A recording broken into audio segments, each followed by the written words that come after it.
এখন বাজে ওই সকাল 9টা 9:30 মতন, সবে স্নান করে এসে রেডি হতে বসেছি। যাবো আজকে একটু মনসা মন্দিরে পুজো দিতে।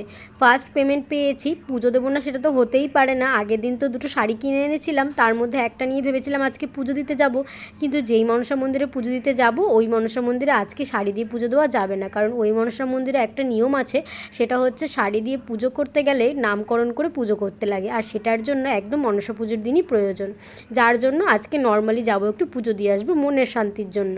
পয়লা বৈশাখে না 3টে জামা হয়েছে, তার মধ্যে আজকে এই জামাটা পরে পুজো দিতে যাচ্ছি, একদম নতুন জামা, আর আজকেই পরছি। এটা তো আগের দিন কাঁচরাপাড়া থেকে কিনে এনেছিলাম, তোমরা তো প্রত্যেকেই দেখেছো।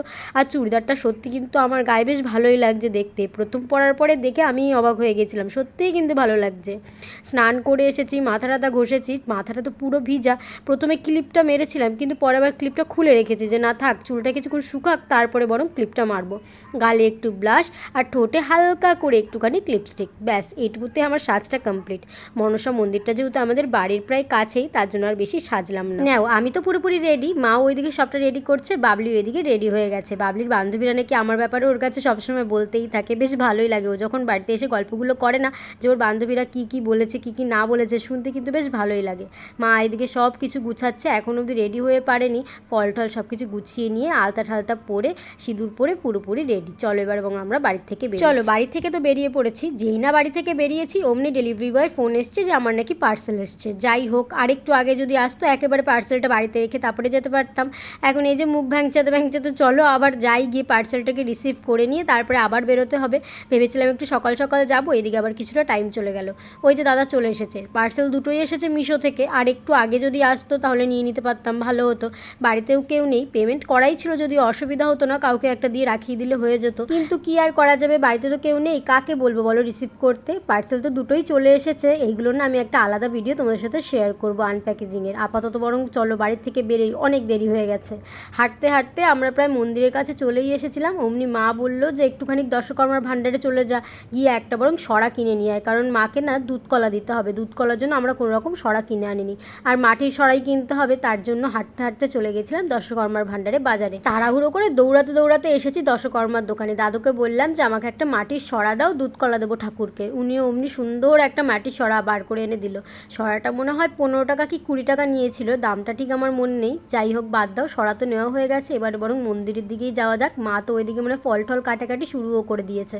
এখন যেহেতু মনসা পুজো না, আমরা রবিবার দিন এসেছি পুজো দিতে, তার জন্য আমরা এখানেই শান্তি মতন ফল টল কেটে সুন্দর মতন পুজোটা দিতে পারবো।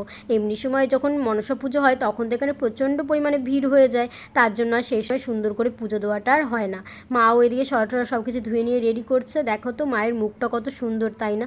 এই মা এতটা জাগ্রত তোমরা ধারণাও করতে পারবে না। প্রথম না আমিও বিশ্বাস করতাম না, কিন্তু আমি প্রমাণ পাওয়ার পর থেকেই আমি না সত্যি মা মনসাকে খুব পরিমাণে বিশ্বাস করি। এদিকে মার হাতে হাতে আমিও কিছু কাজ করে দিচ্ছিলাম, তারপরে মা বললো তুই বরং বস, আমি এইদিকে সব কাজ করছি। মার ফল কাটা হয়ে গেছে, এখন ওইদিকে দুধটা ঢেলে নিচ্ছে। প্যাকেট দুধ দেখে তোমরা আবার কেউ খারাপ কমেন্ট করো না, প্যাকেট দুধ কিন্তু অনেকেই দেয়, আর এই প্যাকেট দুধটা কিন্তু আমরা দিচ্ছি না, যাদের মন্দির তারা দিচ্ছে। আসলে আমাদের এখানে এই একটা সমস্যা, সকাল সকাল ঘোষালা আসে না, অনেক দেরি করে আসে, যার জন্য আমাদের না দুধ পেতে বড্ড সমস্যা হয়। তবে আমার সমস্যাতে পড়তে হয়নি, আমি অনেক সকাল সকাল ঘুম থেকে উঠে অনেক দূর গিয়ে তারপরে দুধ নিয়ে এসেছি জোগাড় করে। আগের দিন রাতের বেলায় কাকিমাকে বলে এসেছিলাম, কাকিমা কাল সকালে কিন্তু আমার একদম খাঁটি দুধ চাই, যার জন্য কাকিমা আমার জন্য দুইয়ে রেখে দিয়েছিল। আমি আজকে সকাল সকাল গিয়ে তারপরে তাদের বাড়ি থেকে নিয়ে এসেছি, তাই আমাকে আর দুধ নিয়ে কোনো রকম সমস্যায় পড়তে হয়নি। কালকে বলে আসাতেই না আমার বেশ লাভ হয়েছে। দাদা ওইদিকে ঠাকুরের চরণে ফুল দিচ্ছিল, আমাকে বললো তুই বরং আমাকে পদ্ম ফুল দুটো ফুটিয়ে দে। তবে এগুলো কী করে ফুটাতে হয় সেটা তো ছাতা আমি জানি না। দাদা বললো যে মাথা থেকে চাপ দে, দেখ ফুটে যাবে। ফুটছিল না, তাই দাদা আমার হাত থেকে একটা নিয়ে নিল তাড়াতাড়ি করবে বলে, আর আমি দিকে একটা একটা করে পাপড়ি তখন থেকে ফুটিয়েই যাচ্ছি। অনেক কষ্ট করে না সাদা পদ্মটাকে এত সুন্দর করে ফুটিয়ে, কত ভালো লাগছে বলো দেখতে। সাদা পদ্ম কিন্তু খুব কমই দেখা যায়, সবসময় গোলাপি পদ্মটাই দেখেছি। ওইদিকে না মন্দিরের পুজোটা দেওয়ার পরে আমরা বাইরে মনসা গাছের তলায় জল ঢালতে চলে এসেছিলাম। ওই তখন আর ভিডিও করতে পারিনি, দাদা বললো আপাতত তুই ফোনটা বন্ধ কর, পরে আবার ফোনটা চালা। জানো তো মন থেকে ইচ্ছে ছিল যে শাড়িটা কিনেছিলাম মাকে পরিয়ে সুন্দর মতন সাজিয়ে গুজিয়ে পুজোটা দেবো, কিন্তু সেটা আপাতত সম্ভব না। শাড়িটা পরাতে গেলে সেই মনসা পুজো পর্যন্ত আমাকে অপেক্ষা করতে হবে, কি আর করা যাবে, কিচ্ছু করার নেই। তাই আর শাড়িটা দিয়ে পুজো দিতে পারলাম না, আর কিছু মাস বরং অপেক্ষাই করি। এতদিন তো অপেক্ষা করতে পেরেছি, তাই না? সামনেই তো বৈশাখ মাস, ওই শ্রাবণ মাসেই তো মনসা পুজো, অতদিন অবধি অপেক্ষা করতে হবে এখন। তবে আমি কিন্তু তাদের কাছে বলে গেছি যে আমার শাড়িটাই কিন্তু পরাতে হবে। আমি কিন্তু অনেক আগে থাকতে তোমায় বলে দিয়ে গেছি। প্রত্যেক বছর অনেকেই আছে যারা এরকম বলে যায়, শাড়ি দিয়ে যায় ঠাকুর ঠাকুরকে পরানোর জন্য। তবে এইবারে কিন্তু আমি সর্বপ্রথম এসে বলে গেছি। আমাকে বলেছে পুজোর 2 দিন আগে শাড়িটা দিয়ে যেতে, পুজোর আগের দিন মাকে শাড়িটা পরানো হবে। আমি বলেছি ঠিক আছে, কোনো ব্যাপারই না, আমার তো কেনা হয়েই গেছে। মন থেকে যখন একবার চেয়েছি সেই ইচ্ছেটা আমি পূরণ করেই ছাড়বো। আশা করি মাও আমার কাছ থেকে শাড়িটা নেবে। চলো, পুজো টুজো দেওয়া হয়ে গেছে, এবারে ওখান থেকে বাড়ি যাই। বাড়ি যাওয়ার পথে চলে এসেছিলাম দিদির বাড়িতে। এই যে এর নাম কি রেখেছে জানো? এর নাম রেখেছে লিলি। নামটা যেমন কিউট, এ কিন্তু নিজেও ঠিক তেমন কিউট। একে ধরে না একটা আলাদাই শান্তি পাওয়া যায়। আসলে দিদির বাড়িতে এসেছিলাম দিদিকে প্রসাদটা দেওয়ার জন্য। দিদি পুজো দিতে যেতে পারেনি, যার জন্য দিদির প্রসাদটা পৌঁছে দেওয়ার জন্য এসেছিলাম। আর এসেই তো এটাকে নিয়ে ঘাটাঘাটি শুরু করে দিয়েছি। দিদিদের গাছে না এই বছর প্রচুর ব্ল্যাকবেরি ধরেছিল, তবে সেই যতদিন ব্ল্যাকবেরি ছিল আমি একদিনও ওদের বাড়িতে আসতে পারিনি, মানে প্রায় 1 মাস মতন ওদের বাড়ি আমি আসতে পারিনি, যার জন্য আমি ব্ল্যাকবেরি দেখতেও পারিনি। তবে ওদের গাছে না মিনি সানফ্লাওয়ারগুলো ফুটেছে কত সুন্দর, তাই চলে এসেছি দেখতে। দেখো ওই একটা দুটো ব্ল্যাকবেরি আপাতত গাছের মধ্যে পড়ে রয়েছে, একদম ঝাঁকে ঝাঁকে ব্ল্যাকবেরি হয় ওদের গাছে। তবে এবছরই আমি দেখতে পারলাম না। সন্ধেবেলা রেডি হয়েছিলাম মেলায় যাওয়ার জন্য। আমাদের এখানে না বাসন্তী পুজোর মেলা চলছে।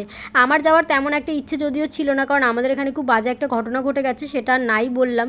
তবে মানি বড্ড জোর করছিল, মানি প্লিজ নিয়ে যাও, প্লিজ মেলায় নিয়ে যাও। তাই বাবলিকে আর মানিকে দুজনকে নিয়ে এখন মেলার দিকে যাচ্ছি। মেলাতে তো এসে দেখছি মেলায় না তেমন একটা লোকজন নেই, খুব খারাপ একটা ঘটনা ঘটেছে বললাম, যার জন্য মেলায় তেমন একটা ভিড় নেই, তেমন একটা লোকজন নেই। কিন্তু যে পুজোটা তো আগেই শুরু হয়ে গেছিলো, তাই মেলা তো খুলতেই হবে, কিচ্ছু করার নেই। ঠাকুরটা কিন্তু অনেক সুন্দর হয়েছে বলো। চলো এবার এবং এখান থেকে মেলার দিকে যাওয়া। আমাদের এখানে এই বাসন্তী পুজোর মেলাটা না খুব ফেমাস, প্রত্যেক বছর অনেক বড় করে মেলা হয়। আমাদের ছোটোবেলায় আরও বড় করে হতো, তবে এখন যত দিন যাচ্ছে মেলা অনেক ছোট হয়ে যাচ্ছে। মেলায় ঢুকতে না এদিকে ত্রিধাদের সাথে দেখা হয়ে গেছিলো। ওরা এখানে এসেছিলো না ব্যায়াম কম্পিটিশনের জন্য। ওরা এসেছে সেই ভর দুপুরবেলা, এখনও অবধি বাড়ি যেতে পারে। ত্রিধার সাথে কিন্তু রিশানও ছিল, দুজনেই কিন্তু ব্যায়াম কম্পিটিশনেই এসেছিলো। তবে ওর মেডেলটা পড়েনি বলে ওকে বলার পরে ও আবার গলার মধ্যে মেডেলটাকে ঢুকালো। ওদেরকে জিজ্ঞেস করলাম যে কী খাবি বল, অনেকবার সেরেছি যে চল কিছু খাইয়ে নিয়ে আসি, তবে ওরা কিচ্ছু খাবে না। ওরা আসলে এসেছে সেই ভর দুপুরবেলা, এখন অবধি বাড়ি যেতে পারেনি। এই যে সবে মেলা ঠেলা ঘুরলো, এখন ওরা বাড়ির দিকে যাবে, আর আমরা সবাই মেলায় ঢুকলাম। চলো, ওরা তো বাড়িতে চলে গেছে, আর আমরা এদিকে চলেছিলাম ক্লিপের দোকানে, কারণ মেলায় আসলে আমার ক্লিপ কিনতেই হবে। আমি বাইরের দোকান দিয়ে ক্লিপ কেনা তেমন একটা পছন্দ করি না, মেলাতে না অনেক সুন্দর সুন্দর ক্লিপ পাওয়া যায়, আমি যার জন্য এখান থেকেই ক্লিপ কিনি। তবে এই ক্লিপগুলো দেখার পরে আমি আবার ধুয়ে দিয়েছিলাম, তেমন একটা পছন্দ হলো না। এই যে এই সুন্দর কাঠগোলাপের ক্লিপগুলো বেশ চলছে, আমার কাছে একটাও নেই। ভাবলাম এখান থেকে একটা নেবো, তবে এত বড় ক্লিপগুলো নেবো না, আমার চুলে দাঁড়াবে না, তার জন্য এখান থেকে ছোট্ট ছোট্ট দেখছিলাম। এই ক্লিপগুলোও না বেশ অনেকটা চুল আটকাবে, তাই এই ক্লিপগুলো আমি এখান থেকে একটা নিয়েছি। এই সুন্দর হলুদ ফুলটা কত ভালো লাগছে দেখো। এই হলুদ ফুলটার পরে কিন্তু আরও দুটো ফুল দেখেছিলাম, তবে বাবলি বললো দিদি তুই নীলটা নে, কারণ তোর কাছে নীল রঙের চুড়িদার বেশি আছে, বেশ ভালো লাগবে দেখতে। তাই ওর কথা মতন এই নীল রঙের ক্লিপটাই নিলাম, আর এই বড় দুটোর মধ্যে এই কালো রঙের ক্লিপটা নিয়েছি।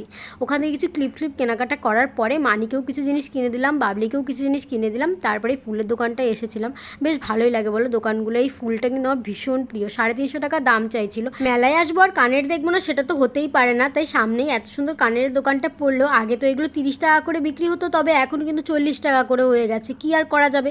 তবে আমি কোনো কানের নেইনি, আমার কাছে অনেক আছে, আপাতত আর পয়সা নষ্ট করবো। মানে কটন ক্যান্ডি খাওয়ার জন্য বায়না করছিল, তাই ওকে একটা কটন ক্যান্ডি কিনে দিলাম। বাবলি আর আমি দুজন মিলে দুটো পাঁপড় ভাজা নিয়েছিলাম, বেশি কিছু খেতে ইচ্ছে করছিল না, বাইরে ওয়েদারটা তেমন একটা ভালো না, তার জন্য এখান থেকে কিছুটা জিলাপি কিনে নিয়ে এখন বাড়ির দিকে যাচ্ছি। চলো তাহলে আজকে ভিডিও এই অবধি রাখছি, দেখা হচ্ছে নেক্সট ভিডিওতে, ততক্ষণের জন্য টাটা।